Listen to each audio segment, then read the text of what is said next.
Alors, comme on a beaucoup de demandes par rapport aux entrevues, puis je voulais absolument parler avec notre député concernant le budget, pardon, le budget Carney qui a été déposé mardi. Ben, on l'a placé dans des commentaires d'actualité parce que c'est vraiment d'actualité. Bernard Généreux, bonjour. Bon matin, Michel. Comment ça va? Ça va bien? Ça va pesant avec un gros livre de Êtes-vous 450 pages de même. êtes-vous sûr que ça va bien, Bernard? 450 pages de dette. 80 milliards, Michel, c'est quand même incroyable. C'est le plus gros déficit hors pandémie. Il faut se rappeler qu'il y avait un budget d'un déficit de 300 quelques milliards. Mais en dehors de ça, c'est le plus gros déficit jamais vu dans l'histoire du Canada. Bon, Et moi, Bernard, sincèrement, oui, j'ai peut-être moins étudié que vous là, le budget parce que vous avez le livre avec vous. Euh, moi, je voyais ce matin la Chambre de commerce là, qui nous dit qu'il y a du bon. J'écoute les commentaires, il y a du bon, il y a du moins bon. Est-ce que c'est vrai? Selon vous, vous êtes dans l'opposition, on le sait, là. Mais est-ce qu'il y a du ben, bon là-dedans? Ou je vais te donner un vraiment, exemple. c'est vraiment, J'ai là, été maire de la Oui, j'ai excusez-moi. été maire de la Pocatière, Michel. Alors, inévitablement, quand on parle d'investissement dans des infrastructures, si on veut construire des maisons pour réduire le problème de l'habitation et du logement au Canada, ça prend aussi des infrastructures municipales pour être capable de, de nourrir ces maisons-là en eau, en aqueduc, etc. Donc, inévitablement, il y a besoin d'avoir des infrastructures. Il y en a dans ça pour 50 quelques milliards.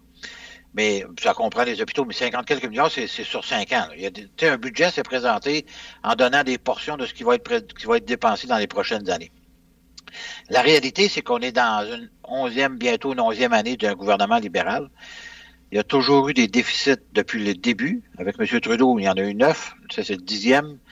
Et ça n'arrête pas. Et dans les prochaines années, on nous annonce qu'on va dépenser, ou en fait qu'on va avoir un déficit de 325 milliards de dollars au total. Donc, on est déjà à 1 trillion 400 milliards de déficit. On va en ajouter encore 300 milliards.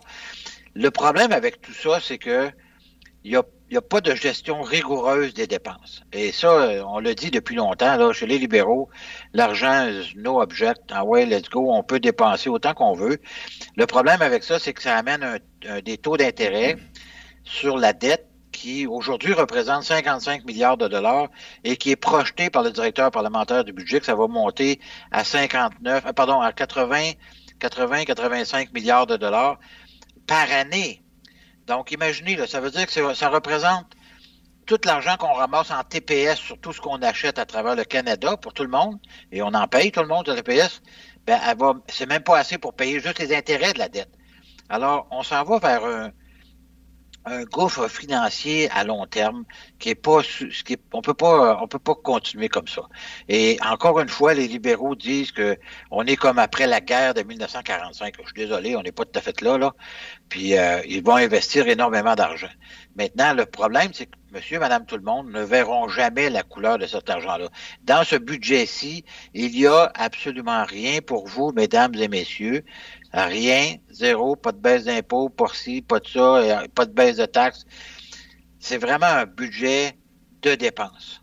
Mais Bernard, il faut s'attendre qu'on ne peut pas avoir des baisses d'impôts alors qu'on annonce un déficit de 78 milliards. Là. On Exactement, comprend. tout à fait. Mais Mais moi, on la pourrait... question. Oui, mais Bernard, moi, la question, dans votre communiqué de presse qui était dans notre bulletin de nouvelles de ce matin, vous dites que si le Parti conservateur prenait le pouvoir, parce que c'est possible, si vous décidez de ne pas adopter ce budget-là, vous, le Bloc québécois et le NPD, ben, on s'en va en élection pour le temps des fêtes.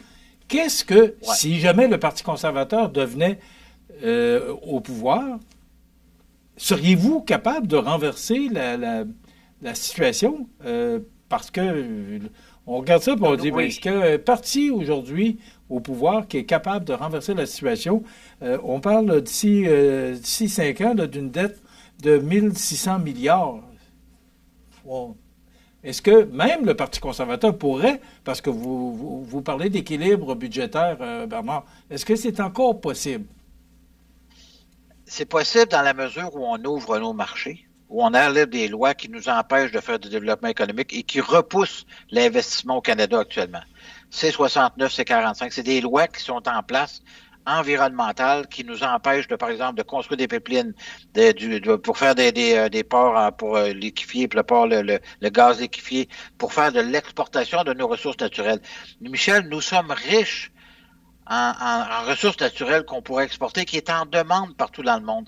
On s'est donné des mesures environnementales c'est comme si on se tirait dans le pied avec ces mesures-là, qui fait que les investissements s'en vont aux États-Unis. Il va se construire un pipeline aux États-Unis de 8,5 milliards de dollars par une compagnie canadienne. Comment ça qu'ils investissent pas au Canada? On a du pétrole au Canada, là. Le problème, c'est que l'argent s'en va actuellement. Il y a eu 60 milliards de projets qui ont été transférés aux États-Unis dans les derniers mois. 60 milliards. Les conditions pour faire des affaires au Canada n'est plus avantageuse par rapport aux États-Unis. Depuis que Trump est arrivé, il a changé la donne. Et là, on s'est pas ajusté, puis on n'a pas question de s'ajuster parce qu'on veut sauver l'environnement. Je rappelle le Canada produit 1,4 % des gaz à effet de serre, la Chine 35 %. Et la Chine ils produisent des autos électriques, ils font toutes sortes de tout ce que tu voudras. Ils en utilisent encore du charbon. On pourrait leur envoyer du gaz propre du Canada pour baisser leur émission de gaz à effet de serre. C'est comme ça qu'on va changer l'environnement. Mais on ne se donne pas les moyens de le faire pour avoir des nouveaux revenus au Canada pour être capable de baisser la dette. C'est ça le problème des libéraux. Ils veulent que dépenser puis ils se foutent des revenus. C'est important de penser aux revenus également. Bernard, si on avait un parti conservateur demain, les tarifs douaniers de M. Trump demeurent. C'est pas parce que M. Poilievre va être au pouvoir que M. Trump va dire, ben non. Puis d'ailleurs, M. Trump ne voulait pas avoir M. Poilievre comme premier ministre. On le sait parce qu'il l'a mentionné. Il préférait travailler avec M. Carney. Si on avait demain excusez-moi, si on avait demain un parti conservateur au pouvoir, les tarifs douaniers vont demeurer. Puis peut-être parce que M. Trump semble moins apprécier M. Poilievre que M. Carney, peut-être que ça va augmenter encore. On ne sait jamais de quel pied il va se lever. Ça peut pas être pire. Tout a doublé là, dans les tarifs depuis que M. Carney est là. Alors, on pensait que c'était le grand seigneur, le grand sauveur du Canada. Là. Depuis qu'il est arrivé, malgré ce qu'il avait promis, tout est allé à l'eau. Là. Il n'y a absolument rien. Écoute, on est rendu à 45 % sur le bois d'œuvre. Puis le bois d'œuvre, en passant, ça va nous toucher très fortement dans la région dans les prochains mois. Quand on met des tarifs en place comme M. Trump a mis, ça prend 6 mois, 1 an avant que ça ait des véritables effets. Ça va commencer à faire effet. Ça a commencé à faire effet, mais c'est pas fini. Écoute, on peut pas le savoir si M. Poilievre avait été là, si ça avait été différent. On ne l'a pas élu. Alors, la population canadienne a fait un choix différent, mais de toute évidence, ce choix-là n'a pas livré la marchandise. Quand on fait des promesses, on essaie de tenir ses promesses minimalement, ce qui n'est pas du tout le cas qui est arrivé avec M. Carney. Sincèrement, je pense pas que ça va être pire s'il arrive M. Poilievre au pouvoir demain matin. Ce qui va arriver essentiellement, c'est qu'on va libérer la possibilité de faire des affaires à travers le monde par le Canada, par des pipelines, par livraison du gaz et du pétrole ailleurs dans le monde. Ça va nous amener des revenus. Là, même M. Carney a évoqué l'idée de relancer le XL Pipeline là, qui s'en allait directement aux États-Unis à partir de l'Alberta. Projet que M. Trudeau puis tout le monde avait refusé pour cause de l'environnement. M. Trump est ouvert à l'idée, on va aller donner encore notre pétrole aux États-Unis. On veut pas l'envoyer au pétrole aux États-Unis. Notre pétrole, on veut l'envoyer ailleurs dans le monde. On le vend à rabais aux États-Unis depuis des années. On est capable d'aller chercher des revenus plus importants, plus imposants qui vont nous permettre d'être capable de baisser notre dette, en fait, de revenir à l'équilibre budgétaire minimalement. Parce que le problème qu'on a, c'est le déséquilibre entre les revenus et les dépenses. C'est comme ton budget, Michel, de ton entreprise ou de ta maison, là, c'est la même affaire. Si tu dépenses plus que à un moment donné, tu vas arriver, ça marchera pas, là. Tu vas payer des intérêts sur tes cartes de crédit. C'est exactement ce qu'on fait. Imagine-toi, on dépense actuellement plus en intérêts qu'on transfère en santé dans les provinces. Ça n'a pas de bon sens. Les provinces en arrachent, ils ont de la misère à avoir de l'argent pour la santé. On veut leur donner plus d'argent à Ottawa. Ben non, on la donne sur la dette, sur l'intérêt. Ça marche pas, ça, là. Il faut que les gens se mettent ça dans la tête, là. On peut pas continuer comme ça, c'est impossible. Bernard, le temps passe vite, là. Est-ce que, parce que le gouvernement pourrait être renversé, on le sait, je l'ai mentionné, là, ouais. Mais hier, on apprenait qu'un de vos députés a traversé la Chambre et est allé au Parti libéral, M. Chris d'Entremont. Est-ce que, justement, ça affaiblit pas le leadership de M. Poilievre, alors que là, il y a beaucoup de tergiversation. Il se passe beaucoup de choses dans la Chambre des communes actuellement, puis à l'extérieur. Mais là, vous avez un député qui traverse. Il manque 2 députés, M. Carney, pour avoir un gouvernement majoritaire.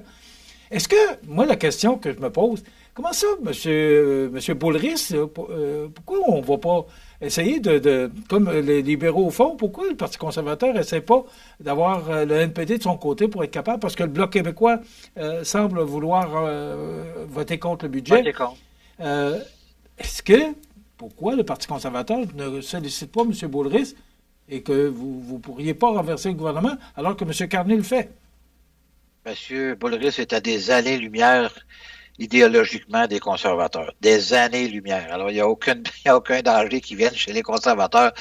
La réalité, M. d'Entremont est parti parce qu'il était frustré de ne pas avoir été élu président de la Chambre. Il nous avait demandé à nous, à tous les collègues, parce que c'est un vote. Et finalement, il y a 2 autres personnes qui se sont présentées sur le vote et il a perdu et ça l'a frustré. Et c'est pour cette raison, ça n'a rien à voir avec Pierre Poilievre. Malgré ce qu'il dit, c'est aucunement le cas. Il s'est fait élire sur la bannière conservatrice. Il vient de piler sur son parti, sur ses promesses que lui-même a faites dans son comté. Mais M. Boulris ne traversera pas. En passant, je ne crois pas qu'il y aura d'élection. Ce qui va probablement arriver, c'est que le NPD s'abstienne de voter s'ils décident de s'abstenir parce qu'ils sont pris en souricière dans la mesure où ils ne veulent plus, ils veulent se départir de cette image de soutien des libéraux de Jack Mixing. Alors, s'ils appuient le budget, ça va mal passer, surtout avec des 80 milliards, puis surtout ils veulent couper 40 000 emplois au fédéral. Ça fait pas l'affaire du NPD, bien sûr. Mais inévitablement, je ne crois pas qu'il y aura d'élection. À moins que d'un revirement spectaculaire du NPD qui décide de voter contre, là, c'est sûr qu'on s'en va à l'élection. Mais le NPD, rappelez-vous, ils n'ont pas de chef. Ils sont une équipe de 7 personnes. Ils sont très bas dans les sondages actuellement. Ils n'ont pas remonté véritablement. Donc, ils n'ont aucune raison d'aller à l'élection. Donc, s'ils s'abstiennent, avec les chiffres actuels, le gouvernement a assez de votes pour être capable de faire passer son budget, à moins que parce que c'est les libéraux qui veulent avoir une élection, c'est pas nous autres. Ils veulent aller en élection pour avoir un gouvernement majoritaire. Les sondages, on est égal. Statistiquement, on est égal, les libéraux et les conservateurs. L'idée, c'est que les libéraux ont plus de chances d'avoir un vote majoritaire potentiellement à cause de la concentration des votes dans les grandes villes. Mais aussi au-delà de ça, ça coûte 700 millions, Michel, une élection. Je pense qu'on vient d'en avoir une il y a 6 mois. Je suis pas sûr que les Canadiens en veulent une autre, là. Mais la réalité, c'est qu'il n'y a pas eu d'explosion de joie avec ce budget-là. Là. Disons-le, là. Il n'y a personne qui se réjouit, même chez les libéraux. Il y en a qui ont beaucoup de la misère à absorber le choc, là, parce que c'est 80 milliards, là, c'est beaucoup d'argent. C'est beaucoup, beaucoup, beaucoup d'argent. Les gens, on est rendu qu'on parle de ça pareil comme si c'était de 50 piastres, là. 80 milliards, c'est énormément d'argent. Et l'argent, dites-vous là, puis c'est très important, l'argent qui sort du fédéral puis qui s'en va sur la dette ou dans les investissements, ça sort de vos poches. De vos poches. Bernard, il nous reste 90 secondes. Je veux vous entendre rapidement. Là. On a entendu parler que vous avez eu un accident de voiture la semaine dernière. Et c'est vous que je voulais entendre sur... On n'a pas diffusé la nouvelle. On voulait vous entendre, vous. Votre adjointe a été blessée dans cet accident. Alors, rapidement, donnez-nous des nouvelles concernant Annie. Écoute, c'est un accident très involontaire. J'ai brûlé un feu rouge et on s'est fait rentrer dedans. Et Annie, effectivement, a été blessée. Moi, je suis correct. C'est plus émotivement où j'ai eu de la misère la semaine passée, mais c'est sur place tranquillement. Annie devra avoir des traitements de physiothérapie, etc. Donc, ça va être assez long avant qu'elle puisse revenir. Elle a été sonnée comme il faut, là, parce que l'auto est rentrée de son côté. Mais heureusement, moi, quand j'ai vu l'auto arriver, j'ai accéléré. Donc, l'auto a frappé l'arrière de ma voiture et non pas la porte d'Annie, heureusement, là, mais ça reste que les conséquences pour Annie sont plutôt dures, là, parce que elle a une entorse cervicale ainsi qu'une commotion cérébrale, mais elle va s'en sortir. Là. Je chatte avec elle un petit peu tous les jours, puis elle me donne un état des lieux, là, mais on est avec elle, bien évidemment, puis ça va être une période un peu plus difficile. Là. En tout cas, on fait ce qu'on peut au bureau parce que elle prenait beaucoup de place. Oui, on le sait. Et c'est une personne avec qui il est très agréable de travailler. Bernard, souhaitez-lui pour le rétablissement de la part de l'équipe de CMA TV. Merci d'avoir été là ce matin. On se reparle prochainement. Merci beaucoup. Merci. Bonne journée à tout le monde. Bye bye. Bernard Géreux, notre député fédéral. Demain, Francis Rouleau, notre invité, et Jean Thibault, Véronique Pouliot, Camille Thibault et Béatrice Morancy, pardon, de Jean Coutu. Les avis de décès suivent. Bonne journée.